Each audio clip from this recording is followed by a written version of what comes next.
and welcome back to the Lily Pad Pod. Today, I've decided to share my own story of what it's like to be battling the autoimmune disease known as systemic lupus erythematosus. Allow me to share the bits and pieces of my personal life and how it has been impacted by this disease, from my physical and mental health to my push for advocacy, especially for those my own age and younger, with special parental guests, Alan and Crystal Welch, where they also discuss the emotional aspects of being a parent who has a child with an autoimmune disease. It's never lupus, is the famous phrase from a favorite TV doctor, Dr. House. However, for me, it actually was lupus, and it always will be.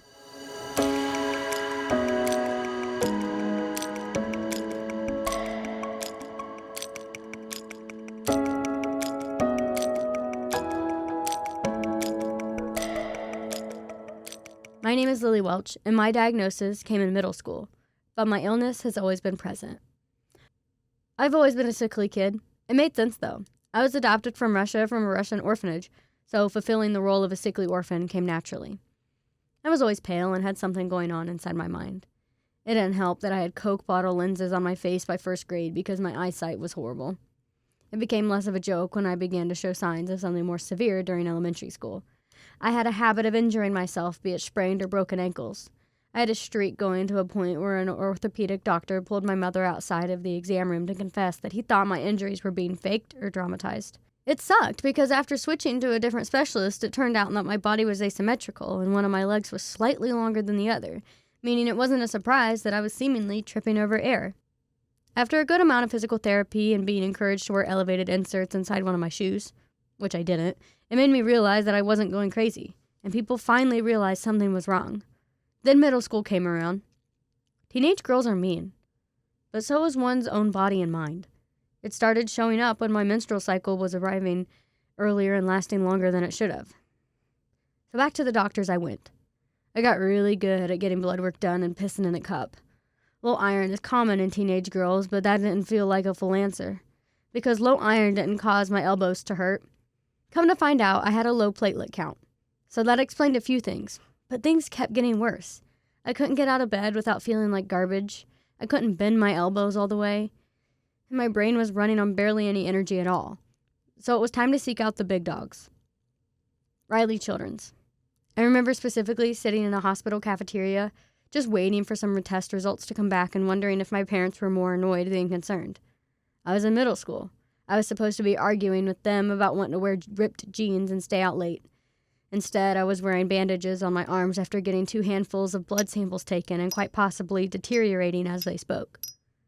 I remember sitting in exam room 3, my legs hanging off the edge of the table, waiting for the rheumatologist to come in. And my rheumatologist came in and she sat down, and she gave me my diagnosis. From there on, my life changed forever. I was diagnosed with systemic lupus erythematosus, the most common form of lupus, juvenile arthritis, Raynaud syndrome, and hemorrhagic. I got started on medications, which had to fluctuate to determine what was going to work best for me. I got put on steroids to help my body itself and got iron infusions to keep my body from falling over. Well, I was a middle school girl who had never taken any type of medication like what I was put on, and steroids cause you to gain weight. So, remember when I told you teenage girls can be mean? Yeah, they were. I developed a pretty bad eating disorder made by some comments from a girl I thought was my friend. My brain told me I had to lose the weight I gained from steroids as fast as possible. The weight should have come off in a year or so after I stopped the steroids. I lost it in less than half that time. But it didn't stop. I didn't feel like myself. I kept feeling underneath my chin for the fat that I had gained. I kept comparing my weight and my waist size. You're not skinny enough. I skipped lunch and counted calories and forced myself to get sick after just a sandwich. My mental health was deteriorating just as fast as my physical health had been. It got to a point where I did not see myself getting past 14. I didn't want to keep dragging myself everywhere. I had very little enjoyment in life, and it wasn't anyone's fault. I was just living in a darkness that didn't seem to go away. I just wanted to stop hurting. So on to more medication I went. The thing about antidepressants is that each dosage for each specific prescription is different, and they all react differently to each individual. What works for someone can easily make another sick. I went through trial and error until I found one that didn't make me nauseous or more suicidal. I was diagnosed with major depressive disorder and anxiety. I've been able to manage my anxiety fairly well, but even to this day, my depression still weighs on me. It's a strange thing, being diagnosed with a disease that will eventually kill you. It's strange to tell people who are older than you that you have fought medical diagnoses and unreliable systems until answers were given. And I have no one to blame for my lupus, as it's very unlikely to come from genetics. It just happens. I sat down with my parents, Alan and Crystal, and asked for them to reflect upon my medical past and experiences, from the beginning signs of my diagnosis to present day.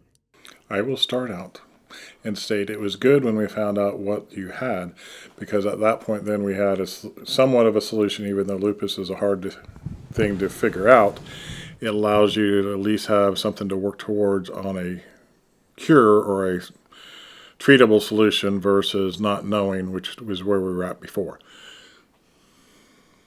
Not good that you had the disease, but it was good to know that we had something that somebody knew what it was at least. I would say, because the one major that was kind of, I felt like life-threatening possibly, was your platelets being so low. And when they finally figured out what was going on, your platelets were drastically low. Like, take the razor out of the shower. And I thought, if they can't get that raised up, we're going to, I didn't even know what could happen. But luckily, the steroids that they gave you through the IVs increased your platelets a lot. And, this many years later, you've never had to do that again. They've stayed stable. I would say some lupuses have a lot of trouble with organ failure and organ issues. Luckily, you have not seen any of those signs or any indications of the organ, and that would probably be the biggest fear or concern, that if it was that type of lupus versus the other type of... No lupus is good, but that is a bigger concern in my head with the organ failure than anything else. They recalled how they had felt during the trial and tribulations of my countless doctor visits. With doctors, or were you more, frustrated with me? I think we were frustrated, not with either one, but just that you possibly could have lupus. And that's like a whole... it's just something you don't want your child to have, that you know what they're going to have to deal with. It's a life-changing disease. Not frustrated with either one. Just part of the figuring it out and taking time to sort through what everything is. I was just so thankful that one of the pediatricians that you saw finally put all the pieces together, because we had seen, you had already 2 other things that were odd, and we'd already started seeing Riley for something else, and then he's the one that caught the 3rd thing. Like, even some of the Riley doctors hadn't caught that. And so finally, somebody caught it and got us to the right people, like the rheumatologist, and ran the right tests to figure out why were all these weird things happening, and put it together. My mother recalled the moment previously mentioned where, as a child, I had been accused of faking my injury. And I remember thinking, he's out of his mind, but what if he is right? And I remember testing you at home. Like, I would, try to, have you do something or push you a little bit to see if you really would use your leg. And you never did. And I remember thinking, we've got to find another doctor, because she is really hurt and he is not taking it seriously. And as parents, they shared how they had felt in certain moments. As a parent, and you saw, as your kid struggling with an autoimmune disease, and then with depression and anxiety, but moreover with depression, how did that make you feel as, a parent? Helpless. Or trying to find, we've got you into counseling, and then trying to get you on the right medication, because they tried a couple different ones, and it was always waiting for you to improve. And then sometimes when you didn't improve, then it made you just feel sad that there wasn't we want to fix everything, and there wasn't one thing that we could fix that for you. It was a journey that you had to go through.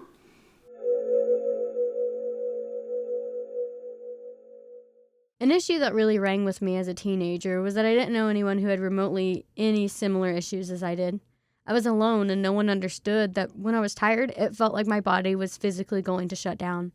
No one knew what it was like when I had to give over 10 vials of blood while on my period, and the moment I got up from the chair, I practically toppled over. My immune system is a bit weaker than others, but that doesn't stop me from doing things I probably shouldn't, like eating something that fell on the floor or not washing my hands after I give my dog my leftover hot dog. However, I do fight with the fact that I still feel like pity has been put upon me. I don't want pity, and I'm not asking for people to try and understand me. They won't. But what I do want is for there to be advocacy for those who are diagnosed with an autoimmune disease at a young age. I was so angry with the world, with my peers, how they could do something that my body just wouldn't keep up with, how I have to think about my health when it comes to future decisions. If I ever were to get pregnant, I have to be extremely cautious or even medically monitored because pregnancy within lupus can be fatal. So I guess what I'm really trying to say is that I'm constantly in a battle with my own body and mind. I try to hide it the best I can because I want to be seen for what I can accomplish despite my disability, which apparently is a lot. I'm graduating from Indiana University in 2026, having completed my degree in 3 years instead of 4, with both a major and a minor. I'm applying to law school. I'm a part of many nonprofit organizations that do volunteer work. I take part in many creative and educational hobbies. I run my own website for photography, and I have my own podcast. And I'm on the executive dean's list at Indiana University in Bloomington. And most importantly, I'm still here. For my friends, for my family, for my dog, and I guess, for myself.